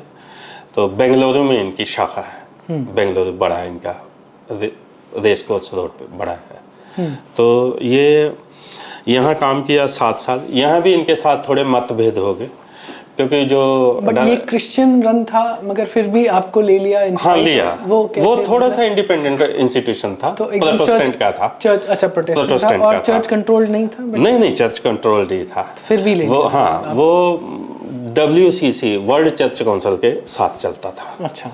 तो मुझे लग रहा है कि ज़्यादा फंडिंग उसकी वर्ल्ड चर्च काउंसिल से ही थी। और भी कई देशों से फंडिंग थी। बंगाली दंपति उसे चलाते थे, प्रोफेसर सरल चटर्जी और उसकी वाइफ वामपंथी विचारधारा के थे, वो उसे चलाते थे। और बहुत सुलझे हुए व्यक्ति थे वो प्रोफेसर सरल चटर्जी। मैंने बहुत कुछ सीखा उनसे। तो वहाँ मतभेद भी थे उनके साथ, क्योंकि वो दलित ईसाइयों को शेड्यूल्ड कास्ट कैटेगरी में ले जाने के बहुत पक्के समर्थक थे। अच्छा। हाँ, और उनको लगता था कि चर्च का जो मतलब दायरा जो आगे बढ़ सकता है वो इसी कारण नहीं बढ़ सकता है। तो जो बंगाली थे वो कम्युनिस्ट थे या क्रिश्चियन ही थे? क्रिश्चियन ही थे, लेकिन कम्युनिस्ट विचारधारा के थे। बहुत नाम था उनका, प्रोफेसर सरल चटर्जी। कभी आप डालेंगे। हाँ, बहुत बड़ा नाम था भारत के अंदर। वो एक बार बताए थे कि शायद उनको भारत सरकार कांग्रेस शायद वित्त मंत्रालय भी देना चाहती थी। हाँ, इकोनॉमिस्ट थे, बहुत बड़े थे वो। तो उनके साथ मतभेद भी थे। तो मैं इस बात से सहमत नहीं था कि दलित ईसाई जो कन्वर्टेड हो गए हैं वो दोबारा शेड्यूल्ड कास्ट कैटेगरी में आए, उनके माथे पे दोबारा वो टैग लगाया जाए। क्योंकि बाइबल भी कहती है कि जब हमने मसीह को ग्रहण कर लिया तो हम मसीह में एक हो गए। मतलब जब हमने चर्च को ग्रहण कर लिया तो एक हो गए। इसमें ना जाति रही, ना पंथ रहा, ना भेद भाव रहा, मतलब हम एक हैं। और चर्च ने भी हमें इसी आश्वासन पे ही कन्वर्ट किया। और उसने कहा कि हिंदुओं में जाति है, हिंदुओं में भेदभाव है, यहाँ सब इक्वालिटी है। क्रिश्चियनिटी जो है वो किसी चीज़ को नहीं मानती, इस तरह के भेदभाव को नहीं मानते। लेकिन चर्च का यहाँ बेसिक ये था कि जब तक वो शेड्यूल्ड कास्ट कैटेगरी में दलित ईसाइयों को नहीं ले जाता तो उसको आगे बढ़ने के चांसेस कम है। दूसरा उसको चर्च को आगे बढ़ने के चांसेस। दूसरा उसको और भी फायदा है। आज के दिन में जो दलित ईसाइयों की तरफ से जो छोटे मोटे विद्रोह चर्च के अंदर उठ रहे हैं वो उसको भी दबा सकता है। कैसे? वो बोल सकता है कि देखो भाई, आपको तो सरकार ने सब दे दिया, अब आप चर्च की तरफ क्यों आए? संघर्ष करना है तो सरकार से करो। वो सेफ हो जाता है चर्च को। मतलब आज के दिन में जो विद्रोह ईसाइयों के अंदर हो रहे हैं, इंक्लूजन नहीं हो रही। हाँ, तो वो कि सरकार की तरफ से हमने आपकी अलग कैटेगराइजेशन करवा दिया। अब आप कहाँ जाके लड़िए? गवर्नमेंट सिक्योरिटी मिल गई। हाँ, वहाँ लड़िए। हाँ, यहाँ क्यों लड़ रहे हैं आप? क्योंकि तमिलनाडु में बहुत बड़ा फाइट आज भी हो रहा है इस पूरे इश्यूज को लेकर। वो चर्च के अंदर डाइवर्सिटी की मांग कर रहे हैं। वो ये मांग कर रहे हैं कि भारत जो तमिलनाडु है उसमें 17 बिशप हैं कैथोलिक के आज के दिन में, और वो बोल रहे हैं कि कम से कम हमारी संख्या के मुताबिक हमें बिशप तो नियुक्त करो। क्योंकि बिशप जो है वो एक की है कैथोलिक के अंदर या पूरे क्रिश्चियनिटी में। बिशप एक की तरह काम करता है, मतलब वो एक की पावर है बिशप के पास। वो पूरे डायसिस को कंट्रोल करता है, पूरे स्कूल, पूरे कॉलेज, यूनिवर्सिटीज़, उसका चर्च ढांचा जो भी है वो बिशप के अंदर है। तो अब पूरे भारत में अगर कैथोलिक की बात करें तो कैथोलिक के आज के दिन में 170 बिशप हैं और 30 आर्च बिशप हैं, और तमिलनाडु में 17 बिशप हैं, लेकिन नहीं है, ईसाई नहीं है, दलित ईसाई नहीं है, जबकि पॉपुलेशन दलितों का है वहाँ चर्च के अंदर। क्योंकि ये समस्या जो है ना, ये 17वीं सदी से ही शुरू हो गई थी। 17वीं शताब्दी में जब डी नोबली भारत आया था तो पूना में उसने अड्डा जमाया, तो वो उसने देखा कि मतलब लोग कन्वर्ट नहीं हो रहे, तो वो ब्राह्मणों की तरह ही रहता था। लोग बताते हैं, उसकी हिस्ट्री बताती है कि ब्राह्मणों की तरह ही रहता था। 5 लोग उसकी पालकी उठा के चलते थे, और वो उसने ऊंची जातियों के लोगों को कन्वर्ट किया वहाँ पे। तो ऊंची जातियों के लोग जब कन्वर्ट हुए तो फिर उन्होंने आगे नीची जातियों को अपना साम्राज्य बढ़ाने के लिए कन्वर्ट किया चर्च ने। तो भेदभाव बन गया फिर उस समय से ही। जो भी था पहले डिस्क्रिमिनेशन वो कंटिन्यू रही, उसी रह गई भारत के अंदर। ठीक है। ये आप उस स्टडी ऑफ रिलीजन्स प्रोफेसर सरल चैटर्जी के काम अंदर काम किया। हाँ, तो फिर उनके साथ इस मुद्दे को लेके मतभेद थे, तो 2000 में मैंने उनको छोड़ दिया। उन्होंने मुझे बोला कि आप रहिए, अंदर रह के लड़िए। मैंने कहा कि अंदर नहीं लड़ सकता। उनके साथ बहुत लोग थे जो काम कर रहे थे, उन्होंने बहुत लोगों को आगे बढ़ाया। उनमें एक रामदयाल मुंडा जी भी थे जो रांची यूनिवर्सिटी में वाइस चांसलर रहे, सोनिया गांधी की राष्ट्रीय परिषद में मेंबर रहे, राज्यसभा में मेंबर रहे। उनके साथ वो कांचा एलिया काम किए। उन्होंने वहाँ रहते हुए बुक लिखा, I am not a Hindu, और बहुत सारे इस तरह के इंटेलेक्चुअल लोग थे उनके साथ। लेकिन मैंने उनको छोड़ दिया फिर 2000 में मैंने फैसला किया कि मैं अलग सड़क पे लड़ूंगा, क्योंकि अंदर आवाज़ नहीं सुनी जा रही, सड़क पे आवाज़ सुनी जाएगी, मेरा ये मानना था। फिर मैंने 25 मार्च 2000 को सड़क पे घोषणा किया कि मैं इक्वल राइट के लिए फाइट करूँगा। इसके बारे में थोड़ा बताइए। हाँ, 25 मार्च 2000 को शनिवार का दिन था, और मेरी कॉल पे मैंने कॉल दिया ईसाइयों को कि वो चर्च में इक्वल राइट्स की मांग को लेके खड़े हों। कम से कम 1000 ईसाई 8 राज्यों से जंतर मंतर पे इकट्ठे हुए। तो यहाँ हमने पहला मेमोरेंडम जो हमने Catholic bishop conference of India को दिया, और उस समय बिशप कॉन्फ्रेंस ने बहुत गंभीरता से इस मेमोरेंडम को लिया। उनके अंदर बहुत विचार हुआ, 2-3 दिन लगातार उनके फ़ोन पूरा दिन घनघनाते रहे मेरे पास, और कई लोग मिलने के लिए आए। उन्होंने बोला कि आप चर्च के अंदर बैठ के बात करिए। मैंने कहा कि नहीं, मैं अब सड़क पे खड़े होकर आपसे बात करूँगा। तो उस समय मुझे थोड़ा इस बात में भी आहत हुआ कि गोल मार्केट में हम रहते थे परिवार के साथ, तो वहाँ सामने सेंट मैरी कॉन्वेंट स्कूल भी था, जो ईसाई ज़्यादातर आदिवासी ईसाई वहाँ रहते थे। वो गवर्नमेंट एम्प्लॉइज थे जो वहाँ रहते थे। उनके बच्चों को भी 50 मीटर की दूरी पे भी वो एडमिशन नहीं देते थे, ठुकरा देते थे, कई तरह के प्रॉब्लम क्रिएट कर देते थे। तो मुझे बहुत आक्रोश था इस बात का, और शुरू से ही इस आक्रोश को देख रहा था, और मैंने सोचा कि अब ये राइट समय है। और उस समय सबसे बड़ा समय ये भी था कि पूरी दुनिया में चर्च जीसस की 2000 ईयरली वो सहस्त्राब्दी वर्ष मना रहा था। तो उस समय मुझे लगा कि यही एक अवसर है कि अब चर्च के सामने खड़े होके अपनी बात को रखा जाए। तो मैंने उस समय 25 मार्च 2000 को ये ऐलान किया दिल्ली में खड़े होके कि चर्च के बाहर खड़े होके अपनी बात कहूँगा। और उसका इतना प्रभाव पड़ा कि ये भारत के मीडिया के लिए भी एक चौंकाने वाली बात थी। और अगले दिन 26 मार्च को एशियन एज, हिंदू, स्टेट्समैन, पोइनियर, मतलब डेक्कन हर्ड, कितने अखबार थे भारत के जिन्होंने मतलब तस्वीरों के साथ हमारा वो आंदोलन का आगाज़ का लगाया था, कवरेज दिया था हमें, मीडिया के लिए एक चौंकाने वाला था। और चर्च के लिए भी, कि चर्च के लिए इसलिए चौंकाने वाला था कि चर्च उस समय वाजपेयी सरकार बनी थी, अभी नई नई सरकार बनी थी, तो चर्च ने उनके विरुद्ध मोर्चा खोल रखा था वाजपेयी के विरुद्ध। सिर्फ यहाँ ही नहीं, उसने अमेरिका और दूसरे देशों में भी मोर्चा खोल रखा था। और अमेरिका का एक संगठन USCIRF जो वो रिलीजन्स के बारे में हर साल रिपोर्ट देता रहता है, तो उसने भी जबरदस्त मोर्चा खोला हुआ था। तो चर्च के लिए ये एक बहुत बड़ा धक्का था, एम्बैरेसिंग था। हाँ, और चर्च ने सोचा कि मतलब अब ये खड़ा हो गया। पहले उन्होंने मुझे बहुत पटाने की कोशिश किया, तो मैंने कहा कि नहीं, ये उन्होंने बोला कि आप खड़े हो जाइए, चर्च के अंदर बैठ के बात करिए, जो भी मतभेद हैं अंदर हल होंगे। हाँ, अंदर उस ढांचे में उस मतभेदों को हल नहीं किया जा सकता, वो अधिकार नहीं मिल सकते अंदर से आवाज़ उठा के। तो फिर उन्होंने अपना तीर चला, उन्होंने बोला कि ये तो मतलब RSS का आदमी है, तो उन्होंने RSS का लेबल लगाने की कोशिश की। उन्होंने बोला कि इसे सरकार ने खड़ा कर दिया है, लेकिन जबकि इन 25 साल हो गए हैं, आज हमें 25 साल में 1 रुपया भी हमें किसी सरकार ने अनुदान नहीं दिया, और ना ही हमने मांगा किसी सरकार से, क्योंकि हर सरकार तो चर्च के लिए खड़ी है, वो हमें अनुदान क्यों देगी।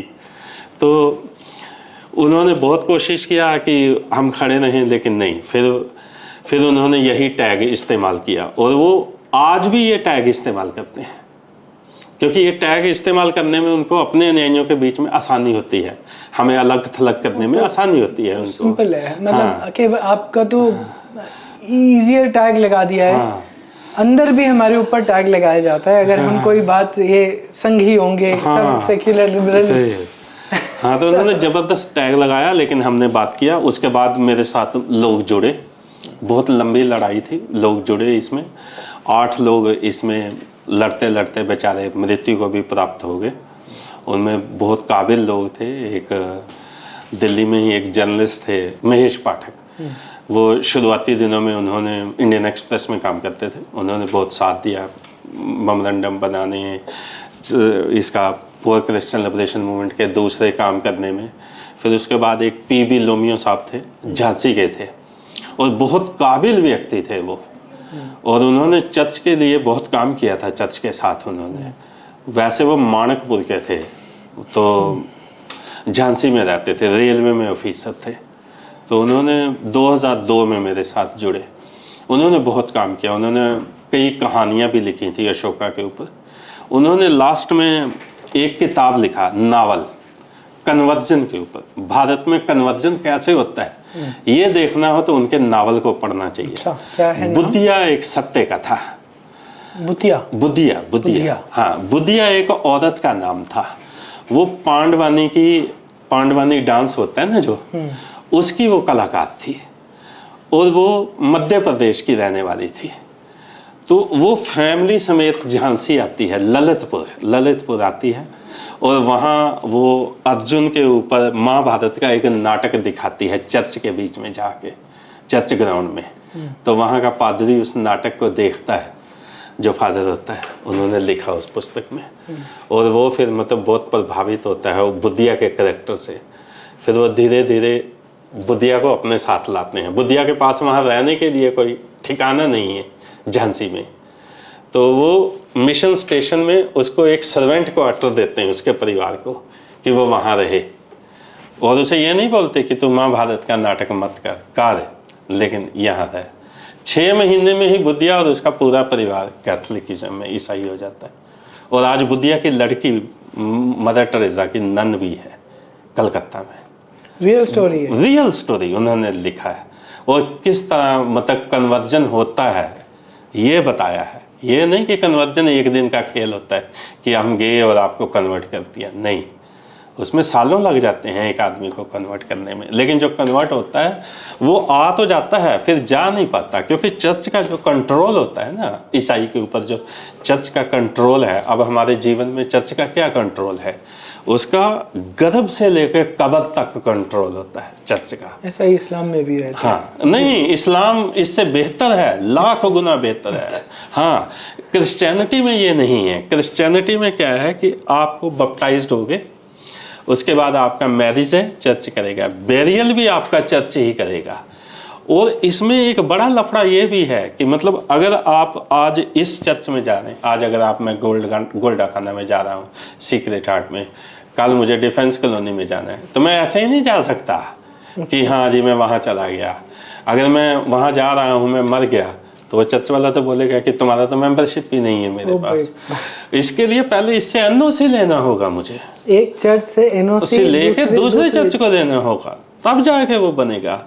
और इसमें क्या है, चर्च के पास कितना फंडिंग होता है। अगर हम फंडिंग की बात कर रहे हैं, मैंने एक 10 पॉइंट प्रोग्राम एक रिलीज किया था 2002 में क्रिश्चियन डेवलपमेंट के नाम पे, कि मैंने 10 पॉइंट प्रोग्राम लाया कि उसमें 21 सेंचुरी में चर्च को क्या करना चाहिए हमारे लिए, 10 डिमांड उनके सामने रखा। तो उसको रिलीज किया, कॉन्स्टिट्यूशन क्लब में रिलीज किया था। तो उसमें एक डिमांड चंदे के बारे में भी रखा, जो डोनेशन, जो चंदा जो हम लोग देते हैं। अब अगर हम पैसे की बात करें ना, तो चर्च में हम 52 हफ्ते जाते हैं, मतलब संडे को चर्च लगता है, तो साल में 52 संडे हो गए, 52 संडे को हम जाते हैं। अगर हमारी पॉपुलेशन, मतलब आज के दिन में हमारी पॉपुलेशन 7 से 8 करोड़ है, और सरकार तो हमें भले ही 240 ही बताए, लेकिन हमारा पॉपुलेशन 8-9 करोड़ से नीचे नहीं है आज के दिन में। तो अगर हम मतलब 3 करोड़ लोग भी चर्च जाएं, 8 करोड़ में से 3 करोड़ भी चर्च जाएं, और अगर हम 1 रुपया भी चर्च में दें, तो हम तो 500 करोड़ रुपया चर्च को 52 संडों में ही दे देते हैं। तो चर्च तो हमारा पैसा भी हमारे ऊपर नहीं लगाता डेवलपमेंट के लिए। तो ये कर्नाटक में वो हाई कोर्ट के जज रहे हैं एसके सल्दना, तो उन्होंने इस इश्यूज को उठाया था आज से 7-8 साल पहले। उनसे मेरी एक बार बात भी हुई, तो उन्होंने इस मुद्दे को उठाया। उन्होंने कहा कि भाई जो चर्च का जो पूरा ढांचा है, इस पे 1.3% जो क्लर्जी है उसका एकाधिकार है, और 98.7% जो लेटी है उसका तो कोई रोल ही नहीं है। उसका तो केवल इतना ही रोल है कि चर्च में जाना, प्रेयर करना, चंदा डालना और पादरी की आज्ञा का आज्ञा मानना और वापस आ जाना। और जो 1.3% लोग हैं वो पूरे चर्च इंस्टीट्यूशंस पे हैवी हैं, और वो पूरा कंट्रोल कर रहे हैं पूरी। तो ये सिस्टम बहुत, चर्च का सिस्टम जो इस तरह का बना है ना, इसको तोड़ पाना बहुत मुश्किल है इस सिस्टम को। अच्छा, एक बार हमारी, जब हम 2-3-4 साल पहले मिले थे शायद जी, तब आपने हमारी कैजुअल कॉन्वर्सेशन में आपने ये बताया था कि आपकी मुहिम also Indianisation of the church है। हाँ, इसमें इस पे थोड़ा सा बात करते हैं। इसमें ये है कि 2000 में राष्ट्रीय स्वयं सेवक संघ के जो सत्संग चालक थे श्री के.एस. सुदर्शन जी, उन्होंने एक स्टेटमेंट दिया। उन्होंने कहा कि जो भारत में एक चर्च जो है वो भारतीय चर्च होना चाहिए, उन्होंने कहा। तो वाजपेयी की सरकार थी, तो बहुत ज़बरदस्त विरोध हुआ उनके स्टेटमेंट का। यहाँ तक कि कांग्रेस, वामपंथी और चर्च लॉबी जितना भी है, इन्होंने जोरदार विरोध किया। तो मैं सुदर्शन जी से मिला नहीं था उस समय तक कभी, लेकिन मैंने उनके स्टेटमेंट का समर्थन किया, और मैंने इस पे 1-2 आर्टिकल भी लिखे कि ऐसा होने में कोई बुराई नहीं है। और नरसिम्हा राव गवर्नमेंट में मिनिस्टर रहे थे एडवर्ड फ्लेरो, तो उन्होंने भी कहा कि मैं आगे बढ़ूं इस काम के लिए थोड़ा सा। तो मैंने एक प्रेस कॉन्फ्रेंस भी किया कॉन्स्टिट्यूशन क्लब में इस इश्यूज़ को लेके। चर्च ने बहुत तलवारें निकाली, और यहाँ तक कि कैथोलिक तो खड़ा ही था विरोध में। National council for churches in India, NCCI, उसने, नागपुर में उनका हेड ऑफिस है, तो उसने एक लंबा चौड़ा लेटर भी लिखा इस पूरे मामले में। लेकिन मेरा मानना था कि इसमें कोई बुराई नहीं है। मतलब हमें जो विदेशी मिशनरी हैं, इन पे अपना जो डिपेंडेंस है, हमारा जो आत्मनिर्भरता है, इसको थोड़ा सा एक्सप्लेन करिए, क्योंकि ऑडियंस को कुछ पता नहीं होगा, मुझे भी ज़्यादा पता नहीं है कि इंडियनाइजेशन का मतलब क्या हुआ। हाँ, मतलब क्योंकि जो बिशप्स हैं ये सब तो इंडियन ही है। नहीं, ये सब चीज़ें देखने वाली बात है ना जी। आज के दिन में जो चर्च का ढांचा है, जो उसको मतलब ज़्यादातर मिशनरीज जो हैं वो विदेशी फंडिंग, विदेशी दिशा निर्देशों पे ही डिपेंडेंट हैं। तो मैंने कहा कि हमें मतलब एक स्वतंत्र भारतीय चर्च ही बनाना चाहिए। जो मतलब भारत की मिट्टी से ही उपजा हो और हमारे ऊपर विदेशी का ठप्पा भी नहीं लगना चाहिए। तो यहाँ के लोग ही चर्च चलाने में समर्थ हैं, कर सकते हैं। लेकिन NCCI और Catholic bishop conference of India दोनों इसके लिए सहमत नहीं थे और उन्होंने कहा कि ये विचार जो है ये अमान्य है, इस पे काम नहीं हो सकता। लेकिन मैंने इस काम को आगे बढ़ाया। फिर उस समय पहली बार मैं सुदर्शन जी से भी मिला, तो मैंने उनसे एक सवाल पूछा। मैंने बोला कि आप ऑफिशियल संघी हो गए थे। हाँ, मैंने उनसे पूछा कि आपके पास क्या एजेंडा है, ठीक है, इसका आगे बढ़ाने का। ठीक है। तो उन्होंने कहा कि हमारे पास कोई एजेंडा नहीं है इसका, ये ईसाइयों को करना है। मैंने कहा कि ऐसे नहीं होता, सरकार आपकी है, एजेंडा आपके पास होना चाहिए था, बात आपने की। तो संघ ने एक तरह से उस विचार को छोड़ दिया। उसके बाद बस बोल दिया, हाँ, छोड़ दिया। लेकिन मैं पिछले 20 साल से उस विचार को पकड़े हुए हूँ और मैंने उस विचार को नहीं छोड़ा। मैं आज भी भारत में शायद पहला व्यक्ति हूँ जो ये मांग कर रहा हूँ कि भारत में जो कैथोलिक बिशप है उसका जो चुनाव है वो लेटी को करना चाहिए। एक्सप्लेन करिए। हाँ, अभी कहाँ से होता है भारत में जो लेटी होता है, लेटी पहले तो लेटी को समझाना पड़िए। हाँ, भारत ईसाइयत में 2 वर्ग होता है, लेटी और क्लर्जी। ठीक है। लेटी मतलब भेड़ें, अच्छा। क्लर्जी मतलब चरवाहा, भेड़ों को चराने वाला चरवाहा। ये 2 शब्द पूरी क्रिश्चियनिटी में इस्तेमाल होते हैं, लेटी और क्लर्जी। तो अभी जो कैथोलिक में जो बिशप का चुनाव होता है, ऑफिशियली ऐसा होता है। हाँ, ऑफिशियली शब्द हैं ये दोनों, लेटी और क्लर्जी। यही क्रिश्चियनिटी में 2 शब्द बोले जाते हैं, इस्तेमाल किए जाते हैं। तो अभी जो बिशप होता है कैथोलिक में या प्रोटेस्टेंटों में, बिशप की मेकर पावर है, मतलब बिशप के पास ही सारी पावर होता है। जो प्रोटेस्टेंट चर्च हैं उनका भले ही विदेशी हस्तक्षेप रहता हो, लेकिन प्रोटेस्टेंट चर्चों में बिशप का चुनाव लोकल लोग करते हैं। वहाँ जो चर्च की बॉडीज होती हैं, जो लोकल लेटी होते हैं, वो बिशप का चुनाव करते हैं। कैथोलिक जो सबसे बड़ा ऑर्गेनाइजेशन है भारत के अंदर, इसका चुनाव वेटिकन करता है। वो नियुक्त करता है, चुनाव नहीं करता, बिशपों को नियुक्त करता है। और नियुक्त कौन करता है? वेटिकन वहाँ से अलाउंस करता है, वेटिकन से, कि इस फादर को, इस प्रीस्ट को बिशप बना दिया गया। और यहाँ जो वेटिकन का एम्बेसडर है जो चाणक्यपुरी में बैठा है, वो जाके बिशप की पोप की अंगूठी जो दी जाती है वो बिशप को पहनाता है।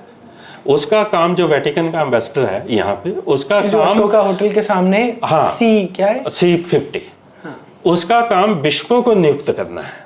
उसका पास और कोई काम नहीं है, सिर्फ वो बिशपों की नियुक्ति का काम है वेटिकन के एम्बेसडर के पास। और पिछले साल 15 बिशप नियुक्त किए हैं वेटिकन ने।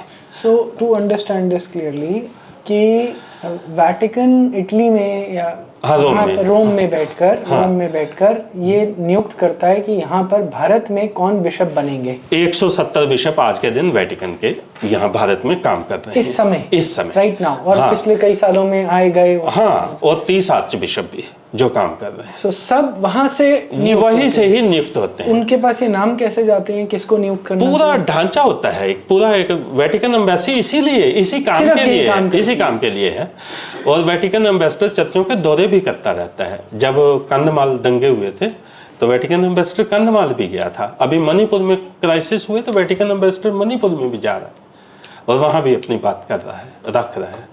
वो पूरा इंटरफेयर करता है भारत के मामलों में, और वो नेपाल को भी देखता है। तो वो एक सॉवरेन कंट्री की तरह देखा, की तरह से एम्बेसी है, हाँ, मगर वो उसका काम एक नहीं, बिशप बनाना है। कंट्री का काम नहीं है उसका, नहीं, बिशप बनाना है, उसका रिलीजन का काम। हाँ, रिलीजन का काम है। ये 1946 से ही CBCI जब से बना है, 1964 से शायद ये एम्बेसी है यहाँ पे। तो ये बिशप ही नियुक्त करते हैं, उसका और कोई काम नहीं है नए बिशपों को बनाना। जो वेटिकन दिशा निर्देश देगा उसके तहत उसको काम करना है कि क्या काम करना है। आज के दिन में 170 कैथोलिक बिशप हैं, 30 आर्च बिशप हैं और कार्डिनल जो होते हैं, भारत में अभी शायद 5 कार्डिनल हैं। जो वेटिकन का एम्बेसडर है वो भी कार्डिनल है, कार्डिनल ही एम्बेसडर बन पाता है और कार्डिनल ही पोप बन पाता है और कार्डिनल ही पोप का चुनाव करते हैं। जो 80 साल तक का कार्डिनल होता है वो पोप के चुनाव में हिस्सा लेता है, जो 80 साल से ऊपर होता है वो पोप के चुनाव में हिस्सा नहीं ले पाता। और बिशप भी 70 साल तक ही बिशप रहता है, उसके बाद वो रिटायर्ड हो जाता है। रिटायरमेंट के बाद उसकी पूरी देख रेख की जिम्मेदारी उसकी होती है, वेटिकन की होती है और वो वेटिकन को ही रिपोर्ट करता है क्योंकि वो वेटिकन का एम्प्लॉइज है। मैंने बहुत बार ये बात सरकार को भी बोली और कई सम्मेलन में भी कही है कि वो बिशप जो है वो वेटिकन का एम्प्लॉइज है, वो भारत का एम्प्लॉइज नहीं है, वो वेटिकन के लिए काम कर रहा है, वेटिकन साम्राज्य के लिए। भारत से नहीं है उसकी लॉयल्टी, वेटिकन साम्राज्य बिल्कुल उसके लिए है। मैंने कई बार उनकी वोट का इश्यूज भी उठाया कि एक बिशप क्यों, वो वैसे तो बिशप वोट ही नहीं देता मेरे ख्याल से। कभी किसी बिशप को आपने लोकसभा या विधानसभा चुनावों में वोट देते हुए नहीं देखा होगा। हाँ, नन्स लाइन में जरूर लगी दिखेंगी आपको, कार्ड लेके वोट डालती हैं। कभी बिशप को किसी को देखा वोट डालते हुए? नहीं, क्योंकि वो वेटिकन का एम्प्लॉइज है, वेटिकन के लिए काम कर रहा है, उसकी लॉयल्टी पूरी वेटिकन के प्रति है, उसको रिपोर्ट देना है, उसके लिए काम करना है। और उसका चुनने का तरीका बड़ा अजीब है। वो 14-15 पादरियों की राय लेते हैं एक डायसिस के अंदर जाके,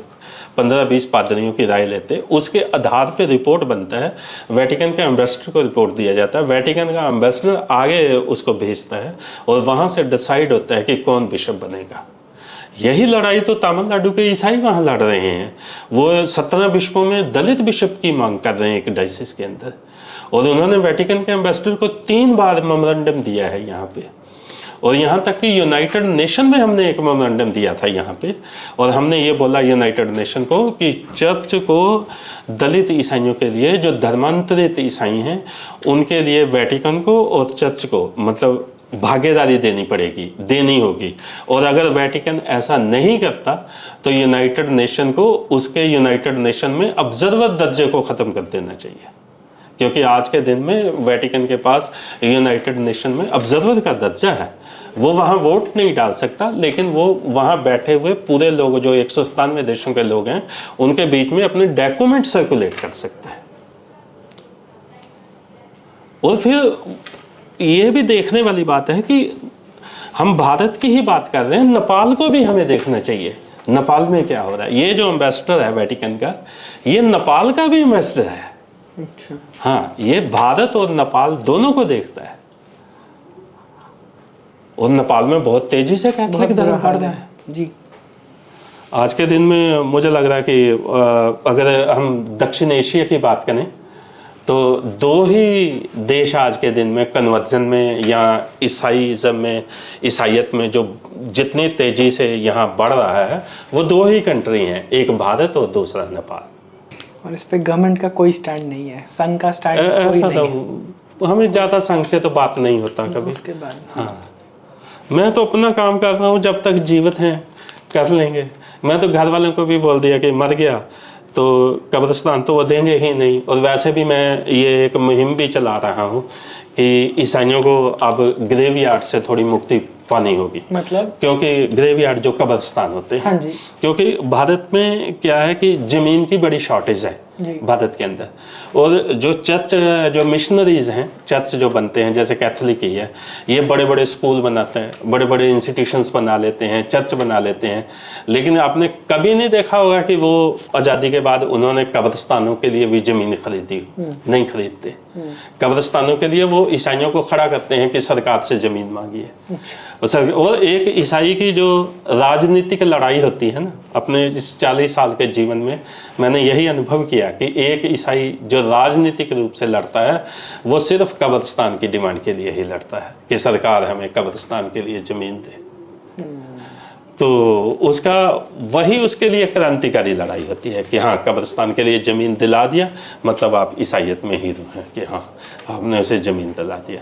लेकिन मेरा ये मानना है कि अब चर्च को कब्रिस्तानों से मुक्ति पाना चाहिए और उसको दाह संस्कार की तरफ भी बढ़ना चाहिए। क्योंकि हाँ क्रिश्चियंस को, क्योंकि भारत में लैंड की प्रॉब्लम है, और दूसरा जो ईसाइयत का जो दर्शन है कि मतलब जीसस आएगा और हम कब्रों से निकल के मतलब बाहर आ जाएंगे, ऐसा नहीं होता। ये लॉजिकली ये बेकार की बकवास। ठीक नहीं है, क्योंकि आपका जो शरीर है वो 4 साल में कब्र में पूरी तरह खत्म हो जाता है, और एक कपाल ही है जो बचता है, तो कपाल थोड़ी बाहर निकल आएगा।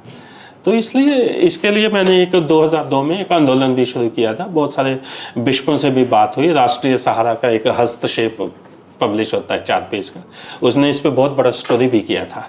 तो उस समय बहुत सारे बिशपों ने बोला था कि हम मतलब फेथ को नहीं छोड़ सकते, मतलब ये बेस है उनका एक तरह से। हालांकि ईसाइयत में जो पहला प्रॉफिट रहा है मोजिस, जिसका बात किया जाता है कि जो इजराइलियों को मिस्र से निकाल लाया, आज तक कोई उसकी कब्र नहीं बता पाता कि उसकी कब्र कहाँ है, नहीं है। फिर जो ईसाइयत में जो इजराइल का जो पहला सम्राट रहा है सौल, डेविड से पहले था, तो उसका और उसके 7 लड़कों का भी दाह संस्कार ही किया गया। बाइबल ही बताती है ये सब चीज़ें। लेकिन ये क्या है कि ये एक बहुत बड़ा धंधा है आज के दिन में, हजारों अरबों करोड़ रुपए का कारोबार है ये कब्रों का। आज आप बड़े मुंबई जैसे या दिल्ली जैसे शहरों में जाइए कब्र खरीदने के लिए, 2-2, 4-4 लाख रुपया खर्च हो रहा है। तबूत चाहिए आपको, ज़मीन की कीमत चाहिए, और सरकारों की पॉलिसी बहुत गलत है। सरकार लैंड देती है इनको, जैसे अभी बुढ़ाड़ी है, दूसरी जगह है, लैंड दे रही है, लेकिन आप कब्रिस्तान में जाना है तो आप ईसाई हैं तो आप कब्रिस्तान में चले गए कि आपको दफना दे, ऐसे नहीं होता। जब तक पादरी का लेटर आपके पास नहीं है आपको वो दफनाएगा नहीं। जबकि आपकी आस्था है ना, कोई हिंदू थोड़ी वहां दफन होने के लिए जाएगा। लेकिन आपको चर्च के मतलब उसे की गुलामी से बाहर ही नहीं आप आ सकते। जबकि सरकार अगर सरकारी जमीन दे रही है तो उसमें क्लॉज रखा जाना चाहिए कि भाई जो ईसाई है, लेटर हो या ना हो उससे क्या मतलब है, जमीन तो सरकार की है ना, वो उसका खर्चा ले और उसको दफनाने की परमिशन दे। लेकिन नहीं दफनाने देता। केरल में ऐसे ही एक मामला आया था कुछ साल पहले, तो वो व्यक्ति चर्च से स्ट्रगल कर रहा था, तो उन्होंने पुलिस ने उसको लेटर नहीं दिया और उसका दफन नहीं हो पाया। उसके बाद उसके घर वालों ने उसे अपने आंगन में दफना दिया और 4 साल हाई कोर्ट में केस लड़ा गया उसके बाद, और फिर हाई कोर्ट के आदेश पे उसका वो अवशेष निकाल के वहाँ कब्रिस्तान में लिया गया। तो सरकारों की पॉलिसी सही नहीं है। दिल्ली हाई कोर्ट में ये मामला आया था, दिल्ली हाई कोर्ट ने भी कहा है इस मामले को लेके कि भाई सरकार को या ईसाई समाज को भी इसके मामले में आगे बढ़ना चाहिए। अगर सारे लोग बोलें कि हम दफन नहीं होंगे तो भारत तो मुद्दों का देश हो जाएगा। लेकिन हाई कोर्ट ने कहा कि सरकार इसके लिए मतलब बाहर के देशों में क्या होता है इसके लिए कुछ डेपुटेशन भेजे, तो ब्यूरोक्रेट डेपुटेशन में सरकार भेजती। ब्यूरोक्रेट को क्या पता कि क्या कर, ये समस्या ब्यूरोक्रेट की थोड़ी है कि वो उसे हल करेगा। सरकार का कोई हमें 25 साल हो गए काम करते हुए, 25 साल में किसी सरकार ने आज तक हमें पूछा ही नहीं कि हम क्या करते हैं। मेरे ख्याल सरकार कोई हमारा नाम भी नहीं जानता होगा सरकार में। होपफुली इस एपिसोड के बाद थोड़ा सा ये मुद्दे आगे आएंगे। थैंक यू आप सबके काम के लिए। मुझे सीबीसीआई ने ऑफर दिया था 2003 में, उनका SC/ST कमीशन था, अभी भी है। तो उन्होंने बोला था कि आपको मतलब कभी किसी लेटी को हमने मेंबर नहीं बनाया, क्योंकि आप लेटी हैं, भेड़े हैं आप। हाँ, तो उसने बोला था कि हम पहली बार आपको मेंबर बनाएंगे इसका। लेकिन ये कास्ट नहीं समझ में आती। ये कास्ट और क्या बोलते हैं, कास्ट कास्ट कास्ट जो सारा हिंदू समाज पे लांछन लगाया जाता है, ये कास्ट नहीं है तो क्या है? ये लेटी बहुत बड़ी कास्ट है। हाँ, ये सारी यही कास्ट है कि क्लर्जी अलग कास्ट है, हम आप सबसे ऊपर हैं। पूरी दुनिया में वो हो रहा है, शीप स्टीलिंग हो रहा है पूरी दुनिया में। अब तो कम हो गया है, पहले तो भारत में भी बहुत था। शीप स्टीलिंग क्या होता है? शीप स्टीलिंग भेड़ चोरी, मतलब एक चर्च से दूसरे चर्च में जाना, इसको शिप स्टीलिंग बोलते हैं। ये 10,000 तो भारत में डेली होता था पहले। और यहाँ तक कि मैंने एक आर्टिकल में जिक्र किया था कि मेघालय का आर्च बिशप यूनाइटेड नेशन में भाषण दिया था इसके लिए, और उसने बोला था कि कैथोलिक को रोका जाए, वो हमारी मतलब हमारे चर्च में शिप स्टीलिंग कर रहा है तो उसे रोका जाना चाहिए। उसने ये बात उठाया था वहाँ पे। तो ये शीप स्टीलिंग पहले बहुत था, लेकिन अब चर्च ने रणनीति बदल दी है। अब चर्च की रणनीति ये है कि आप कहीं भी जाइए, मतलब बट क्रिश्चियन बनी है, क्रिश्चियन बनी है पहली बात, बाद में बाकी मामलों में निपट लेंगे, इसलिए अब शीप स्टीलिंग कोई मायने नहीं रखती। शत्रुबोध अच्छे से हो गया है, जैसे अब देखो, नाम में आप पहले अंदर हम लड़ लेंगे शिया सुन्नी और आगा खानी, मगर जब हिंदुओं से आएगा पहले वो दुश्मन क्लियर है, उसके बाद अब भारत में ईसाई और मुसलमान का एक ही एनिमी है, दुश्मन है, और वो है हिंदू। तो यहाँ वो नहीं लड़ेगा। और कुछ ही दिनों बाद मेरी बात भी सही साबित हुई, तो वहाँ केरल में एक प्रोफेसर का कुछ वामपंथी हाथ काट दिया। मैंने उस पर आर्टिकल भी लिखा, कई अंग्रेजी अखबारों में भी छपा।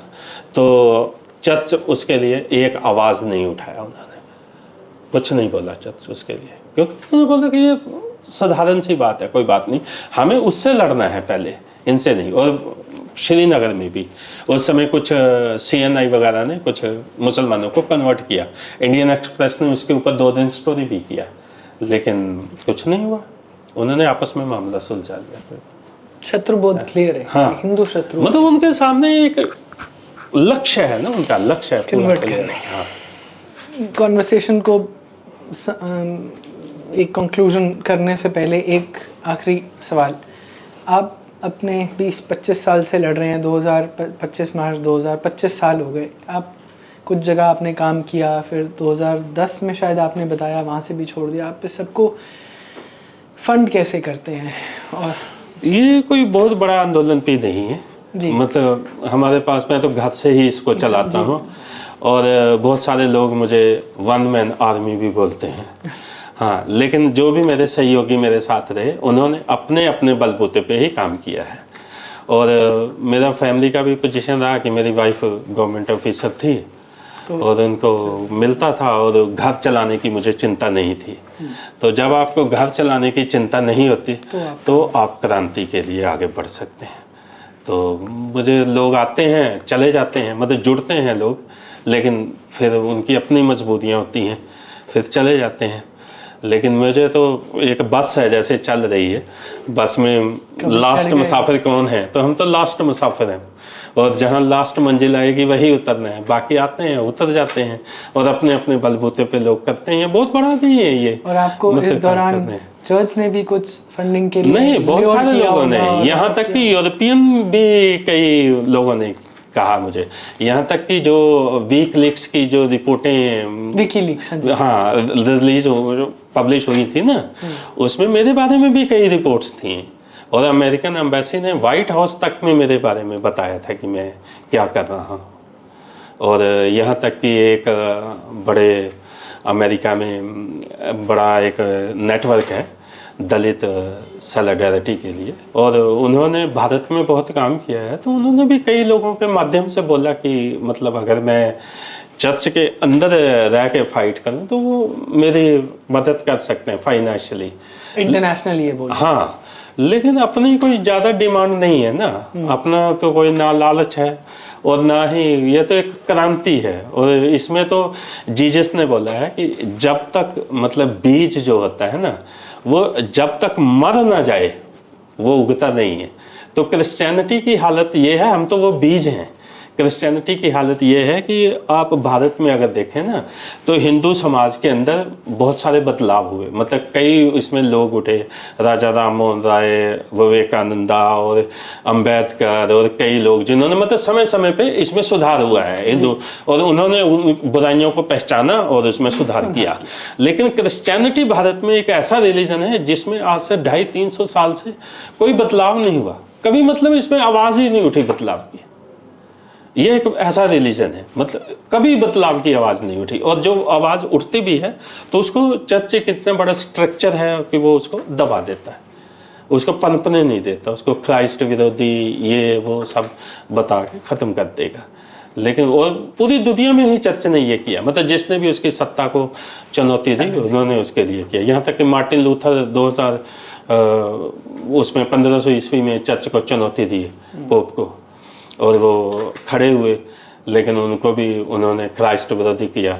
लेकिन मार्टिन लूथर इसलिए कामयाब हो पाया कि ब्रिटिश साम्राज्य ने उसकी मदद की और वो खड़ा रहा। और अपना काम तो मार्टिन लूथर से भी ज़्यादा कठिन है, क्योंकि मार्टिन लूथर ने क्या किया, वो खड़ा हुआ और उसने कैथोलिकिज्म से अलग निकल के एक अलग धारा बना दी, प्रोटेस्टेंट खड़े कर दिए।